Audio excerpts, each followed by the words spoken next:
Having the right TMS is vital in supporting freight broker growth. Partner with TIE software to optimize your processes and compete with confidence. Get into the automation, data insights, and cash flow optimization game. Request a demo at tiesoftware.com.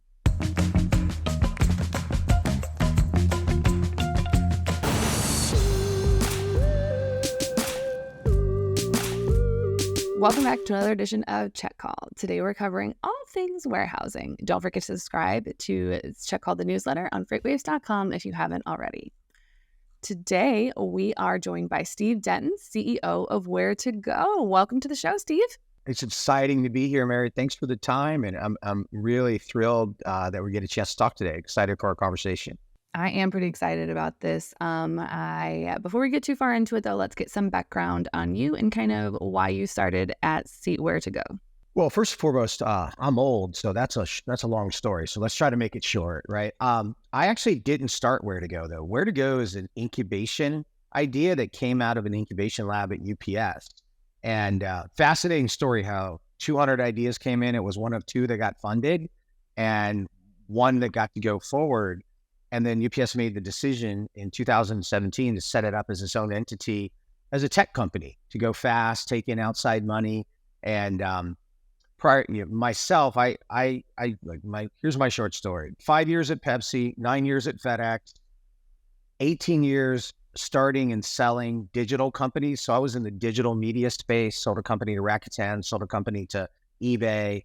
And when this opportunity came around, I thought it was really special. And for me, it was like a full cycle career moment, which was I spent 18 years building technology companies to help marketers sell online, and felt like we kind of leveled that playing field a little bit. And then now just to close the loop on the supply chain side to complete that commerce loop. So, and level the playing field there. So, but yeah, I've been here working on my 4th year now as a CEO, and excited about the work we do and excited about the growth of the company and how we're disrupting the space. I think this is actually probably one of like the true first success stories I've heard come from like any kind of incubation program, because I know that a lot of other logistics companies and a lot of other technology companies do it. But I think this is probably one of the first like success stories of where it actually got to be stood up on its own and, made it out of that incubation phase, which is pretty exciting, to be honest. I think so. And I think, look, UPS made a really good, smart decision when they said, we want to do it, but let's set it up as its own company. And let's have people that live, breathe, drink every day thinking about how to make this. Because I think when you're in a big company, seeds like this become someone's hobby, who is probably responsible for $5 to $10 billion of quota or revenue. It's hard to focus on the thing that's going to lose money, and you celebrate that first $10 million like you just conquered the world, because you did. Yeah, I think it was really smart to set it up that way, and it allowed us to go fast and thrive. And here we are. It kind of gives that idea, that credit that you need, because like you said, you don't want it to be someone's pastime where it just is deterring away from it and then it doesn't get the fair shot that it needs. But if you don't mind, can you kind of provide a quick little overview of kind of how you guys approach on-demand fulfillment and warehousing and all that kind of stuff? Sure. So I always start with, like, we are a technology company first, right? Like we are a technology company. And if you think about what we've done, like Uber or Airbnb, instead of connecting people with rides, who want rides with people who have cars, or people who want to rent out their houses with people who want to rent it. We've just connected through one platform, great supply out there and capabilities across the country. And we've connected that through one platform for merchants who want to be able to access that supply, access those capabilities and that footprint on an on-demand basis. So the only way you can do that is through technology, because you only want to do one integration, right? So the way we work is, I think about our platform, we connect to your demand gen vehicles, whether it's the marketplaces where you sell, or your commerce cart, or your ERP systems. We connect into your inventory, and then we connect that into the WMS systems of the providers, and then we orchestrate that through an order management system, and bring that all together on one platform, so that merchants of all sizes can compete and win in this complicated world of commerce, and we help them on the supply chain side. So, we've got a network today of 35 3PL partners that we work with across the country.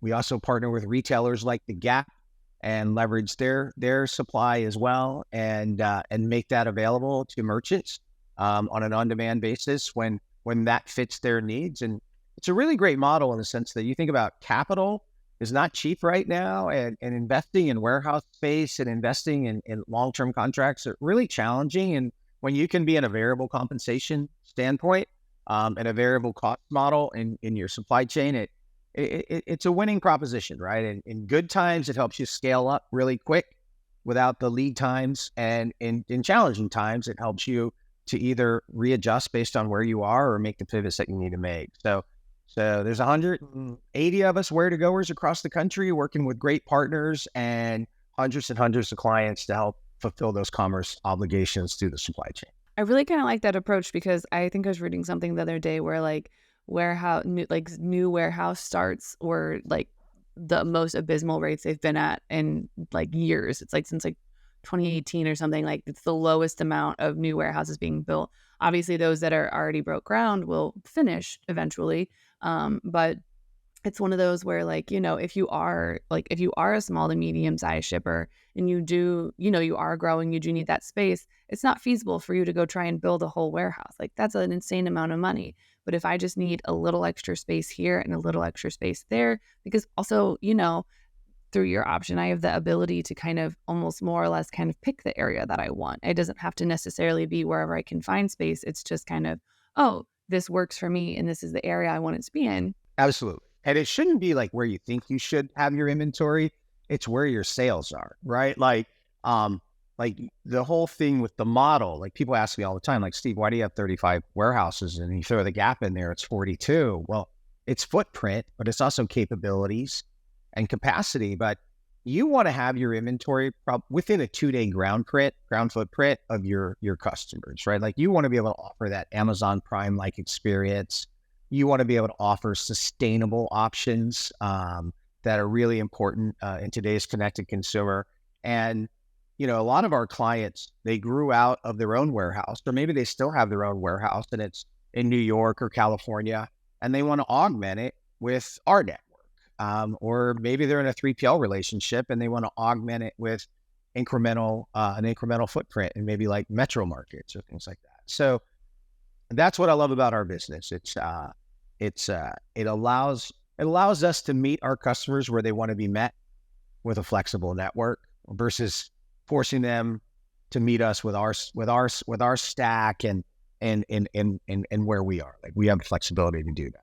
I like that though. Do you guys ever find a time where you have almost kind of run out of capacity? Like obviously coming up into peak retail season, it's probably a little more competitive. Those rates are probably not as good as, in January. But I didn't know if you guys ever have to have that conversation where you're like, right now we don't actually have space for you. So the only time that really got flexed was during the height of COVID, and warehouse vacancy rates were below 3%. I mean, everything was a lot different. So as an on-demand model, I mean, we had to do some things on because when we started the business in 2018, we launched it commercially. There was a lot of available warehouse space out there, and then COVID hit, and our model got tested, and we made a little bit of a tweak there. In key markets, we went out and locked down guaranteed space. So we worked with top providers in key markets and said, look, I want 200,000 square feet available all the time. I'll pay you for it, whether I use it or not, to just make sure we had it. And there was about an 18-month period where that was required. Things have leveled out now. I mean, the building of the warehouses have finished up, and there's a lot of capacity out there right now. So, but we've never not had a home for somebody, Mary, but we did have to make some pivots at the peak of COVID to make sure that we did, because everything was coming into the country in spikes. And so long answer to a very short question. Yes, we have the capacity, and when it starts getting tight, but that's really part of the demand planning, inventory forecasting, and work we do from a technology standpoint to make sure we have it. I think everyone during that phase of COVID was just like, give us a second, we'll figure it out. We're not saying no, but just give us a minute. Yeah, and a lot of people candidly needed I mean, there were a lot of challenges where people just needed a port in the storm. Like, I just need a place like right now, and can you help me out?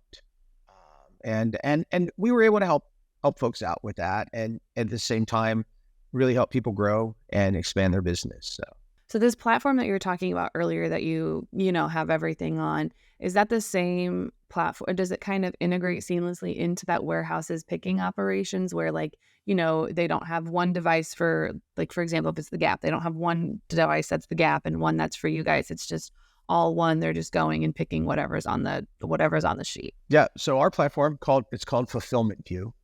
In fact, all of our products are called View, VU. They were available, but so like we could buy the URLs. And so like Network View, Inventory View, Fulfillment View, Commerce View, like all of our products are VU at the end. And so yeah, so it's a headless commerce platform. Now look, we've got 3PLs that we've integrated with, like Softian and Lowe's Yuan, folks like that.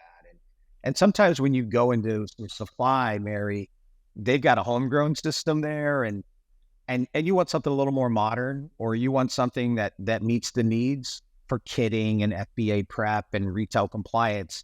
So we do have platforms that we've integrated with, and we will put that in there if they don't have the sufficient technology.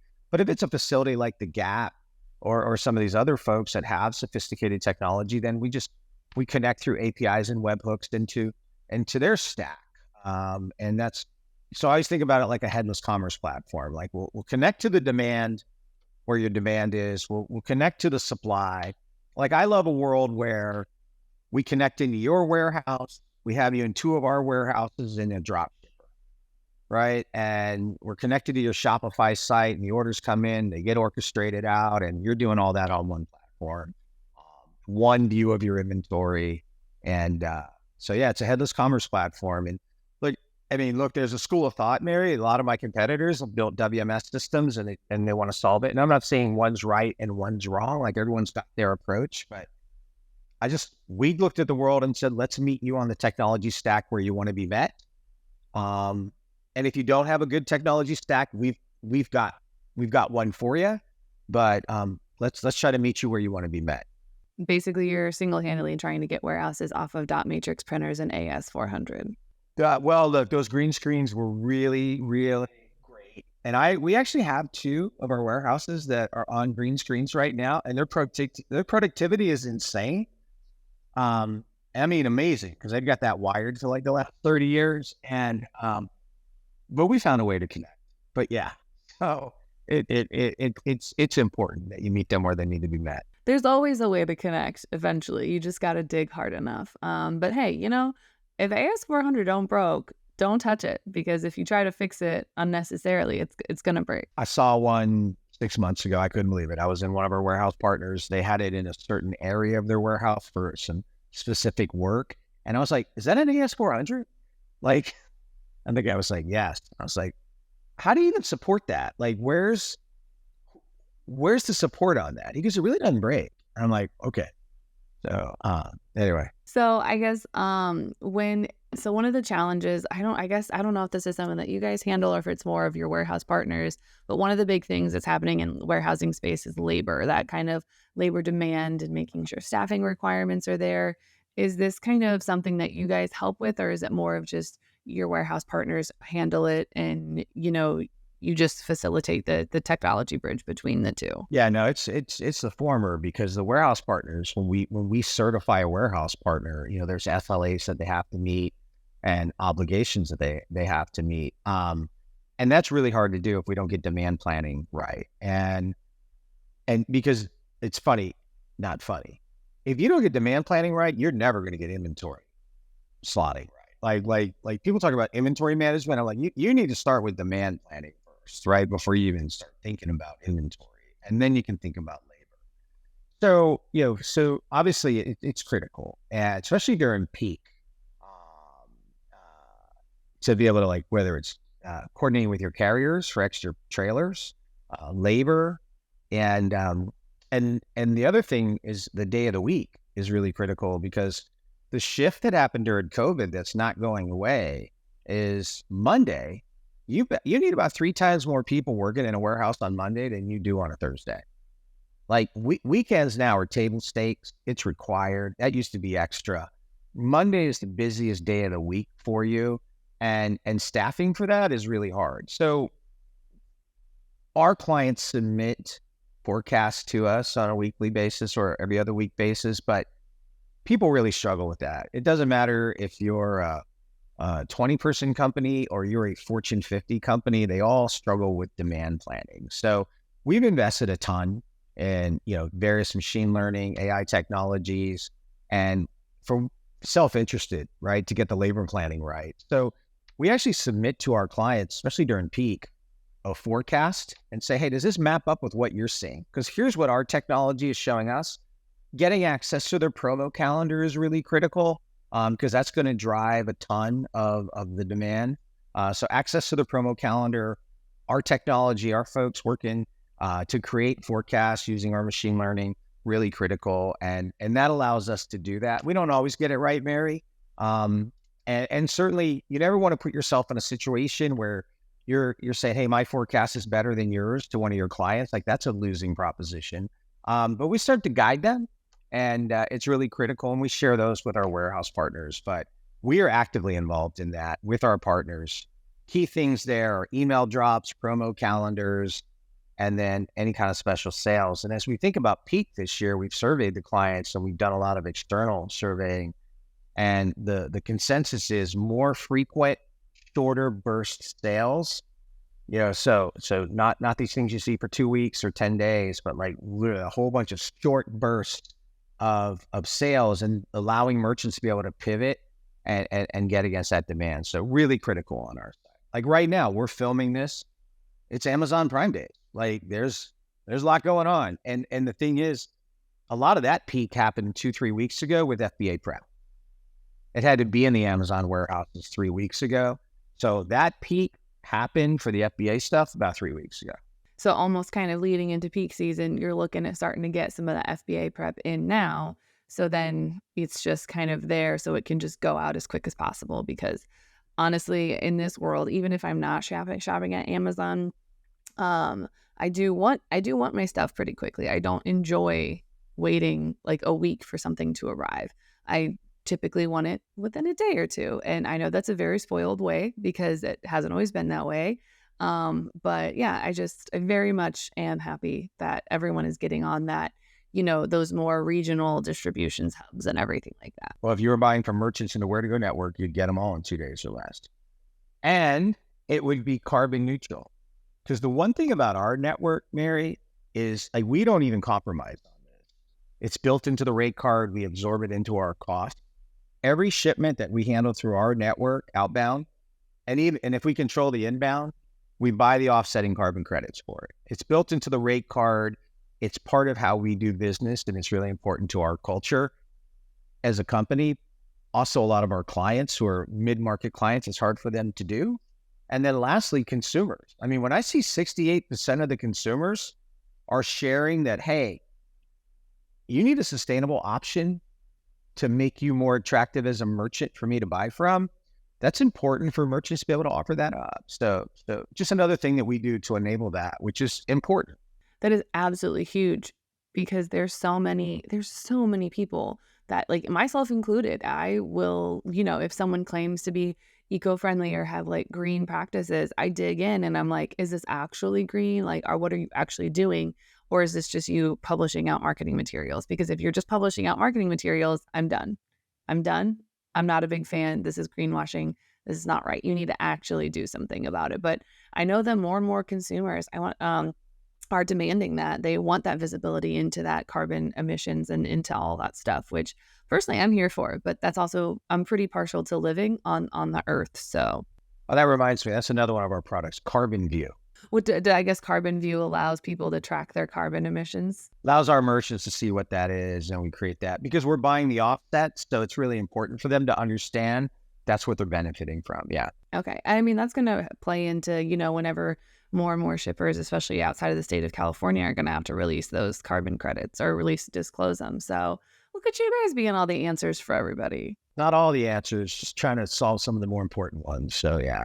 So do you have like one tip for people that when it comes to that demand planning and that forecasting, what's like your one tip to start with if someone's like looking to, maybe be better at it or improve on it? What's that one tip? Make sure your marketers and your supply chain folks are connected, right? Like, like, don't have a warehouse sale and not tell the warehouse. Like, I have seen that. I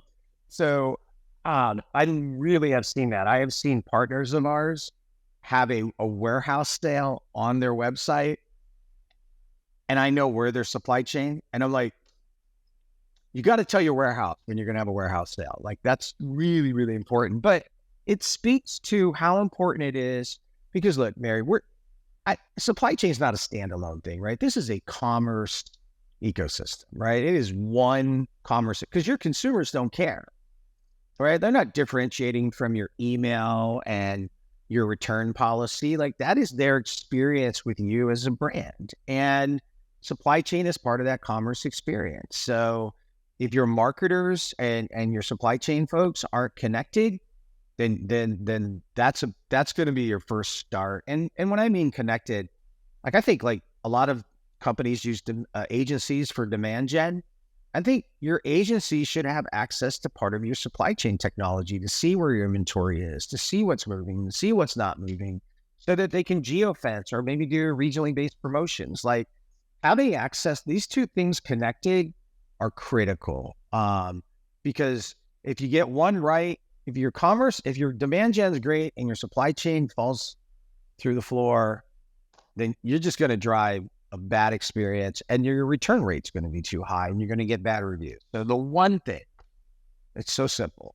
Make sure your marketers and your supply chain folks are connected and talking regularly and sharing forecasts regularly.